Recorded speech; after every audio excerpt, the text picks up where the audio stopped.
Hello my പൂപ്പച്ചി. അങ്ങനെ രാവിലെ തന്നെ എനിക്ക് ചായ കേക്ക് മുക്കി തിന്ന് എന്തോ ഒരു ടേസ്റ്റ് തന്നെ. അന്നിച്ച് ഷോപ്പൊക്കെ പോയി ഷോപ്പ് ഓപ്പൺ ആക്കി ഞാൻ നിറച്ച് മുണ്ടാതിരിക്കുന്ന ബാണ്ട എപ്പോഴും എങ്ങനെ മുണ്ടാതിരിക്കുന്നത്. അങ്ങനെ കുറച്ച് പണിയെല്ലാം എടുത്ത് തമ്മന്നെ ഉച്ചായി പൈച്ചത്ത് കഴിയുന്നില്ല. ഞാൻ ഫുഡാക്കാൻ പോയി. ഫുഡാക്കിയത് വരുമ്പോൾ രണ്ട് പുള്ള കണ്ട് കുറച്ച് ഇച്ച ഞാൻ വലിയ ഫാൻസ് ഞങ്ങൾക്ക് നിന്റെ ഫോട്ടോ എടുക്കണം. അങ്ങനെ ഫോട്ടോ എടുത്ത് ഷോപ്പിൽ പോകുമ്പോൾ ഈ പെണ്ണ് പേര് തന്നെ 50 രൂപ പെർഫ്യൂം തന്നെ. ഞാൻ അവളോട് ചെല്ലി പരിക്കന്നെ പോകുന്നു. അങ്ങനെ ആകുമ്പോൾ ബൈറ്റാകുമ്പോൾ കടിയൊന്നും ഇല്ല. ഇനിയിപ്പോൾ അങ്ങനെ ഒരു മസാല പിന്നെ ഒരു ചായ ഓർഡർ ആക്കി. അന്നിച്ച് ഇയാൾ വേറെ തന്നെ ഇയാളെ ആൾക്കിത് പോയ ചായ കുടിക്കാൻ എന്ത് സന്തോഷം മുട്ടിലോക്ക്. അതിന്റെ ബേജാറിൽ ഞാൻ കുറച്ച് പെർഫ്യൂം എല്ലാം ആക്കി. അന്നിച്ചാകുമ്പോൾ എല്ലാവരും ജീവിതത്തിൽ ഒരു കുറച്ച് പ്രശ്നമല്ലേ വരില്ല. അങ്ങനെ ഓൻ എൻ്റെ ജീവിതത്തിൽ വന്ന് 3 കൊല്ലത്തെ മുൻപത്തെ ബുക്ക് എന്നോട് കേൾക്കുന്നത്. ഞാൻ ഏടുന്നേലും ഇത് കൊടുക്കുന്ന പഠിച്ചോനക്ക് അറിയും. അങ്ങനെ ഷോപ്പ് ക്ലോസ് ആക്കി ഞാൻ എന്തൊക്കെ അങ്ങനെ ഷോപ്പിൽ പോയി.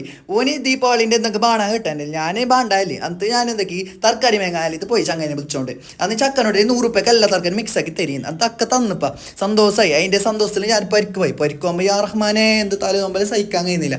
അങ്ങനെ ഞാൻ എന്തൊക്കെ ഒരു കട്ടൻ ചായ ആക്കാന്ന് വെച്ച പരില്. അങ്ങനെ കട്ടൻ ചായ ആക്കുമ്പോൾ ഇതെല്ലാം ചിലപ്പോൾ നിങ്ങൾക്ക് തലയുണ്ട് യൂസ് ആക്കില്ല കൈസ്. അത് ഞാൻ എന്തൊക്കെ നല്ല ഫുഡാക്കിയിട്ട് നല്ല ഉറക്ക് വന്ന് ഞാൻ ഉറക്ക് വന്ന് കഴിയില്ല. അപ്പോൾ ഞാൻ ബൈ ഗൈസ്, ഗുഡ് നൈറ്റ്.